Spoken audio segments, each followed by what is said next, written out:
Yeah, I mean that's one of the problems is this whole guilt by association thing. Deborah So got that when she came out with her book The End of Gender, and then people are saying that she's catering towards the right wing audience because she went on Ben Shapiro's show and she went on Dave Rubin, and so it's this whole thing where it's like you want to have an honest conversation, but at the same time your message gets diluted based on the, I guess, meta aspects of what it is that you're doing.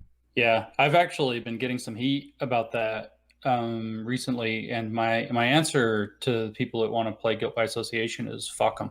I mean, that's Yeah. it. I don't care anymore about guilt by association because I actually think it's the poison that's tearing society apart. That you aren't allowed to have a conversation with somebody in case they use your words or your ideas for nefarious purposes.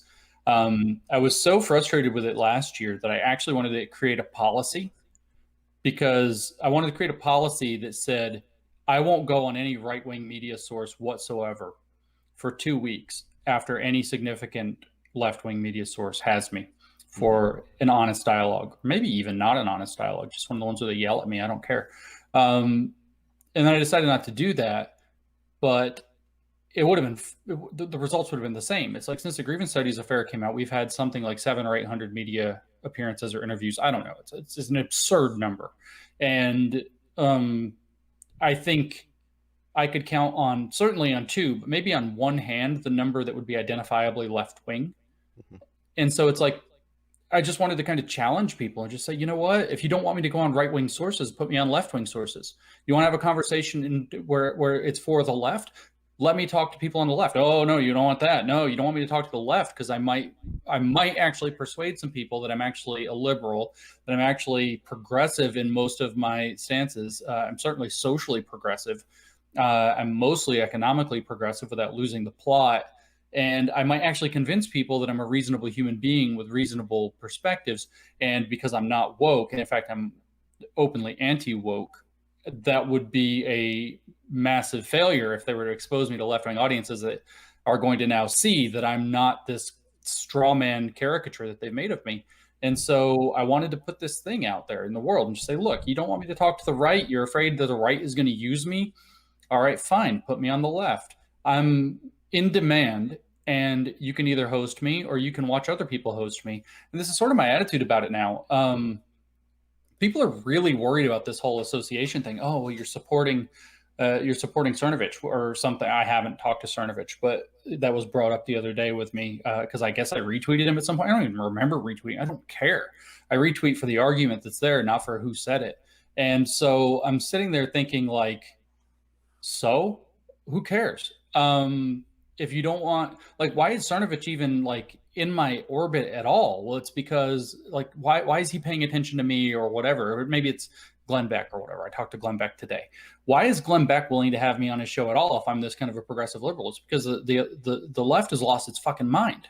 And they won't talk to people and they won't have honest conversations. So now all of a sudden the right is like, well, we're willing to talk to people. And I just don't have time for it, man. This Hmm. guilt by association thing. Let me actually get into the theory, since it's what I do. Intersectionality has two tails, right? Or two heads, I guess we could say. One is to join people together who have the woke critical consciousness. So, you're Asian, that person's black, somebody's gay, they all have oppression, therefore you're all on the same team, right? So if you all have a critical consciousness, you're all on the same team, you all understand systemic oppression, blah, blah, blah, and it joins together as systemically oppressed, all of the so-called marginalized groups and your positionalities and whatever. Well, it has another effect. I've been saying it this way for a while. I'm not allowed to have black friends now, right? You're not allowed to have a black friend. Why are you not allowed to have a black friend? Well, if I have a black friend and I talk about having a black friend, I get yelled at for that constantly. No, you're just saying you have a black friend. Oh, that doesn't make you not racist. Blah blah blah blah blah. And it's like, hold on. The kind of joke extreme version of that is you're not allowed to have black friends anymore. But this is true. The other side of intersectionality is to make it so that any identity groups that aren't coming from the position of agreeing on critical consciousness aren't allowed to interact with one another. You're not allowed to have atheists in communion with Christians. You're not allowed to have Christians in communion with Islam. You're not allowed to have white people in communion with black people. And if you do, the point of intersectionality is to say, all the intersectional points, the positionality must be continually engaged. Anything that maintains white comfort is suspect. you have to constantly be uncomfortable. That's not a real relationship. That's nonsense. And so it's to constantly make it so that people who have different identity groups that don't agree with intersectionality aren't allowed to work together, because that's tokenizing, and there's racism in the relationship, or manipulation, or somebody's being used, or whatever. Somebody's white adjacent now. And that's poison. It's just straight poison. And I think that it's time to first of all, I don't have the energy to care about it anymore. And second of all, I think it's time to lift up and say, you know what? No, I would rather have right-wing people listening and talking to me. How much more effective would I be at influencing right-wing thought if the people considered me a trustworthy friend versus if they considered me an enemy who's going to scream at them and maybe, throw a brick through their windshield? Which one of these people are they going to listen to?